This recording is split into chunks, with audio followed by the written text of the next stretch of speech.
Raise your hand if you work for a big brand or you work in marketing for a brand, big or small. Raise your hand, really high. Look at all those hands. Look at those beautiful, intelligent, sexy people all around you, right? I can see some people going, oh yeah, that sounds like me, after the fact. If you raised your hand, every single one of you faces the same problem. And that problem is as complex and difficult as the sustainability challenges we face that Koan touched upon at the beginning. And that problem is your audience. Because if you can't tell your sustainability story effectively, if you're a startup, you'll never get the market traction you want. You won't have a sustainable business. If you're a large corporation, your leadership will never be able to carve out a competitive advantage. You'll never inspire your employees to become advocates who work with you as part of the program. And you'll never convince your customers or consumers to work with you to scale your impact and ultimately build your business. And all our good intentions in this room will be wasted if we can't tell our story effectively. And so I want to challenge everyone in this room to really think through the communication opportunity and responsibility we have as sustainability leaders. Because every marketer today faces the same challenge. Firstly, that technology always reminds you who's in control.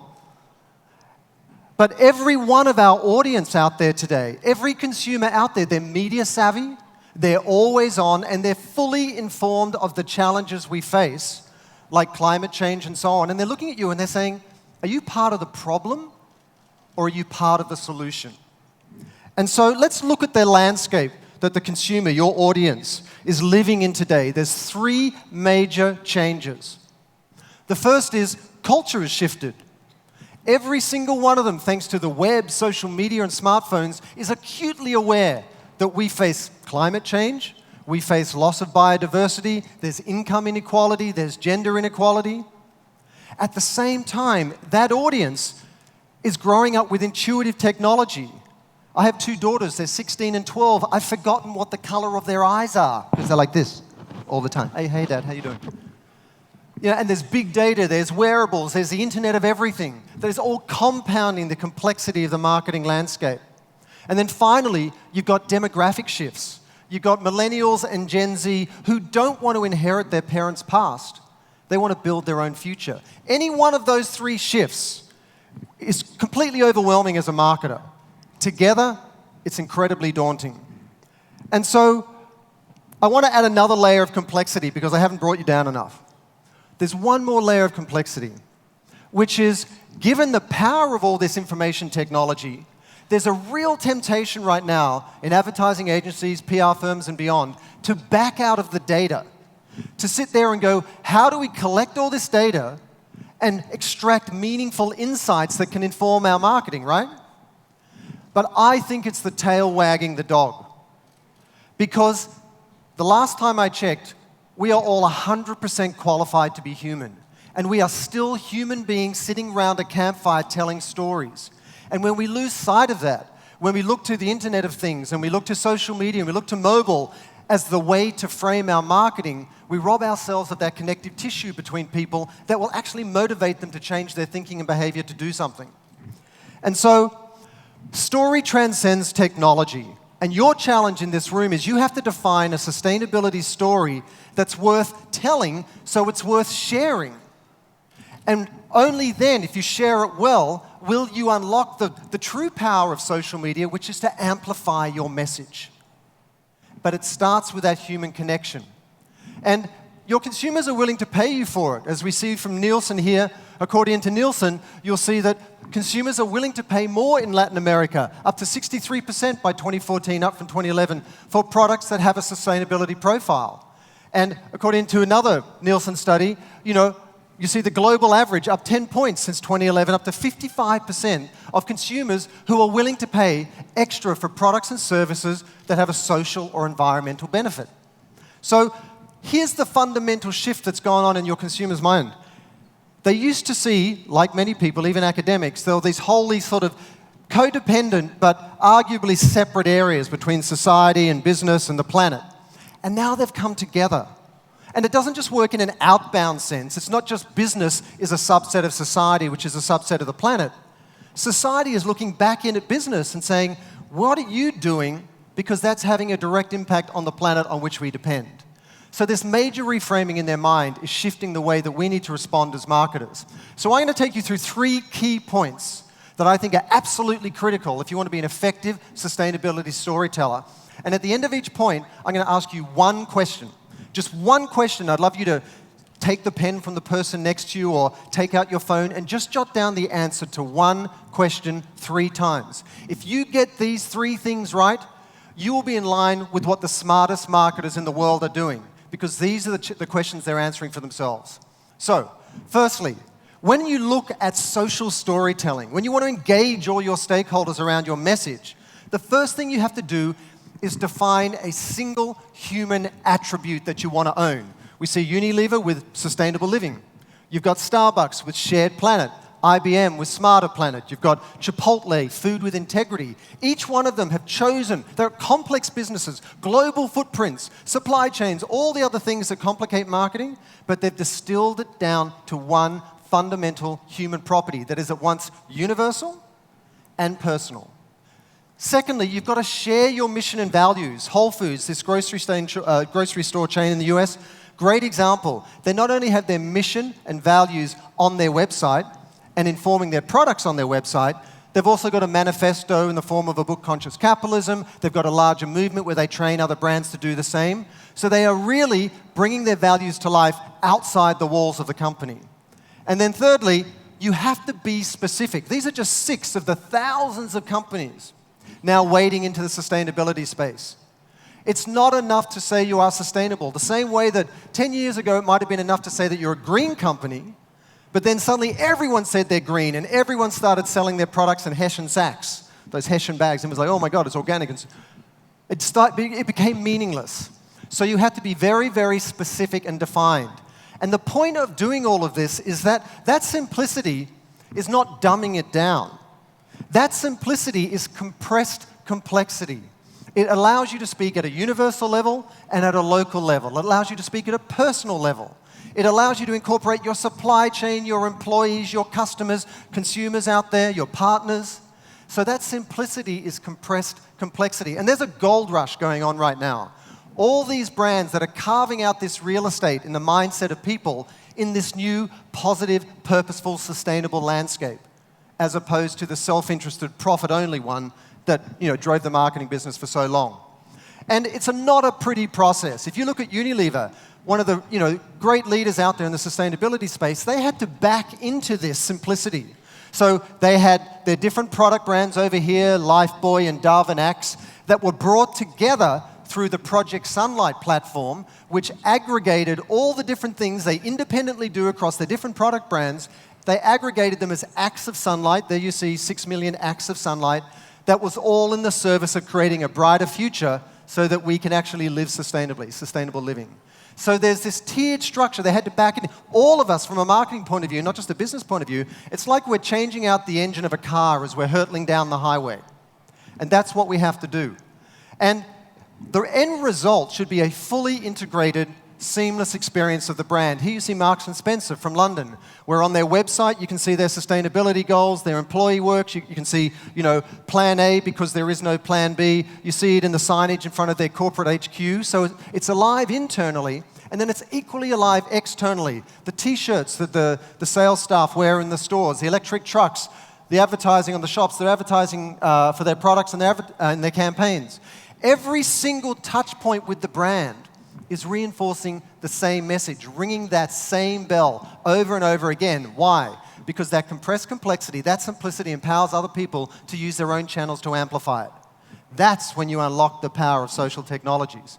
And so, point 1, the first thing I'd like you to take away is the future of profit is purpose.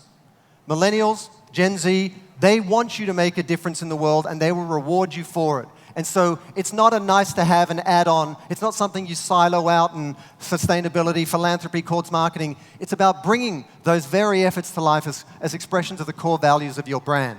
And the question for you is this: what fundamental human property does your brand own? Joy. curiosity, intelligence, discovery. What is it? What is that one thing that every single person in your marketing room could say, oh, we're all about X? If you gave them the challenge, just one word. If you got in an elevator with someone who knows about your brand at this conference and you're standing there and they go, oh, you're at a conference, and they stand there and you go, yeah, I work for company X. And they go, oh, I love company X. They're all about X. What is that one thing? Second point, let's talk about community architecture, because everyone loves a viral success. But how do you actually architect a self-sustaining community over time? Let's look at how it works. Firstly, sadly, we're not in control anymore as marketers. The consumer's in control, and they're more media savvy and more intuitive with their technology. I said the wrong thing about Snapchat the other day to my daughters, and they're like, oh my God, Dad, and you work in this area. You know, it's crazy. The first decision of a customer is, do they want to be part of your story? They've got a million other things to do with their time. Secondly, do they want to, if they're going to participate, you've got to make them the hero of the story. It's not about you as a brand anymore. And then thirdly, if you are going to build a self-sustaining community, you've got to reward them for doing that over time. And so let's look at how it works. Two very, very different examples of the same dynamics. On the left, you've got GoPro, an incredibly successful IPO in the US. GoPro didn't say, here's our great little camera, go and buy it.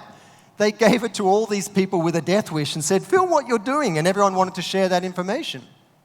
By the same token, the ALS challenge, the Ice Bucket Challenge, they didn't say donate to ALS. They said pour a bucket of water over your head, make a donation, and challenge 3 other people to do it.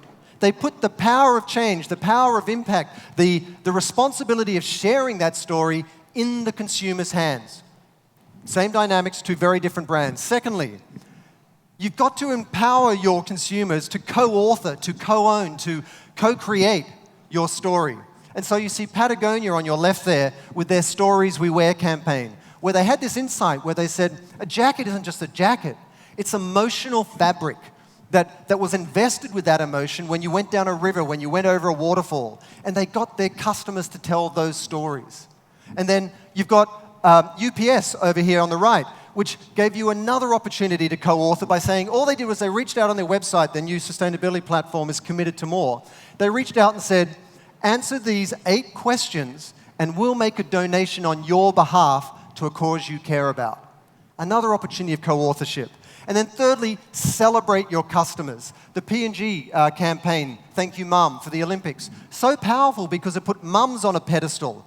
You know, I remember watching it and my then 15-year-old daughter saw that ad and she turned around to my wife and she said, oh my God, I almost cried. And as a marketer, I was like, wow, that really worked. It really connected because it made them the celebrity rather than the brand itself. And so when you talk about sustainability, this is the #1 mistake we see in our work with brands. They talk about it in a self-directed way. Look at what we've done. Look at the amount of waste we've diverted. Look at the amount of hours our employees have volunteered. Instead of talking about the positive impact it can have on the world, you need to get off yourself and onto your customers. And then how do you architect this community over time? The first thing you need to do is to tell a consistent story.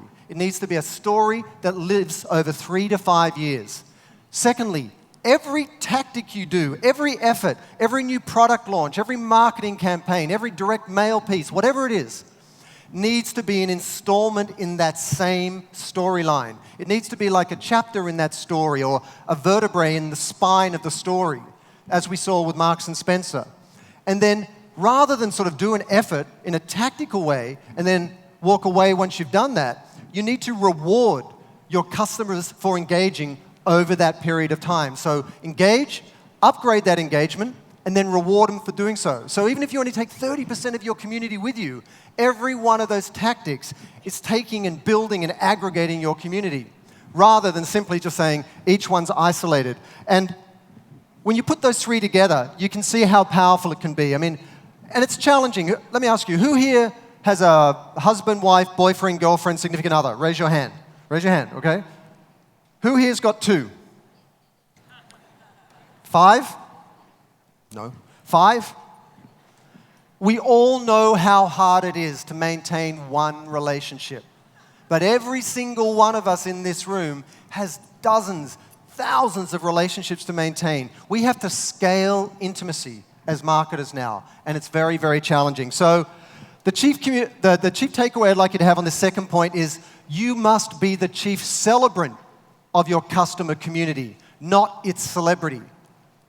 The chief celebrant, not its celebrity. My question to you is this: what is that one consumer benefit that you can celebrate in your marketing? What's that one consumer benefit where you can say, every single time we ring that bell, we're going to talk about what this is going to do for your life, rather than look at what we've done? And then thirdly, let's talk about cultural leadership. The reality is, having been in marketing for 20 years around the world, you can pitch yourself at many different levels. But the reality is, people rise to the conversation you create around them. If you say, here's our product and here's its benefits, they'll respond on that level. If you say, we are jointly committed based on shared values to a higher order mission, they will respond on that level. And so, look at what Elon Musk did with Tesla. Elon Musk did not launch a car company. If you go back to the birth of Tesla, he wrote a blog post. And that blog post said that they are committed to realizing sustainable mass transportation. And to that end, they're going to create a car company. And to that end, a battery company. And now what has he done? He has launched an infinity warranty. He's done a partnership with BMW and Nissan. He opened up the intellectual property of the whole company to competitors. Why? Because the mission was driving his decisions. Or, let's look, this is February's cover of Time magazine in the United States. What is the CEO of a coffee company, what right does he have to be on the cover of Time magazine? When did that happen? And look at the headline: what Starbucks knows about America. And those boxes, like you see on the side of the coffee cups, it's like jobs, race, education, veterans. When did a coffee brand start to talk about the most pressing cultural issues of our time? And we saw them talk about race in the US not so long ago, where all the baristas would start talking about race. They got huge backlash, but what they did was they carved out for themselves permission to talk about these issues. And the benefit through all of this has been they have earned so much earned media for free over the last 2 or 3 years by speaking to these cultural issues. And if you look at how it all comes together, you see that Whole Foods, for example, this wonderful grocery store, America's healthiest grocery store in the US, it comes to life at all touch points for the brand. You see, they've got now a national campaign all about values. It talks about their products. On their website, it informs all their information. In store, the way that the employees talk to you, and even their employee benefits program where they get 20% off all the produce. It informs every single touch point of the brand with incredible consistency. And so really, the goal for each of us in this room now is completely different to what it was when I started in marketing in the 90s and worked through the 2000s. Our opportunity is to transcend our products, our services, and our category to shape culture. And the brands that are succeeding the most today are the ones who are stepping up to that challenge. So Patagonia, they are not trying to sell you a jacket. They are maintaining a consistent conversation of, are we consuming too much? What is responsible consumption? Or if we look at Chipotle and Timberland, Chipotle is talking about how do we create sustainable agriculture, while Timberland is addressing deforestation and how can we treat the planet better. And here's the point of all of these brands who are carving out these cultural leadership positions in this sort of gold rush to this new higher ground, is that the evolution of revolution is contribution. And what I mean by that, in the 90s, it used to be that we would crush our competition, at the expense of them and the planet and whatever else. Now, to outcompete your competition, you have to out-contribute. So we see CVS, the largest pharmaceutical chain in the US, they announced last year that they're going to get rid of tobacco products. Everybody said they were crazy. It's going to cost them $1.5 billion, which is probably true. 2 weeks later, they renamed themselves CVS Health. And a few weeks later again, they launched a national quit smoking campaign. Why? If you watch the announcement video from the CEO, he said, we are the first national pharmaceutical chain to ban tobacco products, and we're going to lead the future of healthcare. They stopped being a pharmaceutical company at that moment and became a healthcare company. Why? Aging population, diabetes, the burden on the health system in the US. They have looked at all the trends, all the data, and they're positioning themselves for the future they want to own rather than building on the past. Or in the B2B category, look at what Intel's done. Recently at CES, the big electronics conference in the US, the CEO got up there and announced they are the first telecommunications company or provider that is going to be conflict mineral free. And he challenged the entire industry to do the same. And you can't take that first mover advantage away from either of them, from CVS in their category or from Intel in their category. That is bragging rights forever, and they've made it table stakes for everyone else in the industry. So they've doubled down on the benefit. So the third key takeaway is you must be a mission with a company, not a company with a mission. Do not limit your appetite for change, your ambition for impact to the walls of the company, to the regions in which you operate, to your sales force, to your employees' reach. Your stage now is the world at large, and you have all the tools to go as far and wide as you want to disrupt your own industry and change our world. So you must let your mission define your marketing, because then it'll be different. All your competitors will look across at you and go, why did you do that? And no one else in the industry is doing that. It's because your mission is defining your marketing. And the third question I have for you is, what cultural conversation will you own? What conversation will you drive in your market, in this country, and around the world? The first answer should be one word. The second answer should be one word, and this is just one sentence, a phrase. They are the key to unlocking a whole new way of approaching marketing for you and for really establishing your leadership in the marketplace. And I want to finish by asking you just a question. Does anyone know what this image is? Anyone know what this image is? Neil Armstrong, right? First step on the moon. Does anyone know what else it is? It's the biggest marketing mistake in the history of mankind. Does anyone know why? The boot was made by 3M, whose campaign was innovation, and they forgot to put their logo on the bottom of the boot. And I know that because I toured their innovation center, and they're like, here's Post-it notes, and here's plastic, and here's this, and here's Neil Armstrong's boot because we forgot to put the logo on the bottom. They're almost embarrassed. You can imagine there's some guy out the back, like Bob, just going, do you reckon we should have put a logo on the bottom of that thing? You had the whole world staring at you at that moment, and your campaign was innovation. And you didn't put your logo on the bottom of the boot. The reality is this. Stories write our future. You cannot miss the chance to tell the story that you rightfully own. It will determine your future inside your company, your career. It will determine the future of your company in your category. And it will determine what planet and future we leave for our kids. Thank you so much.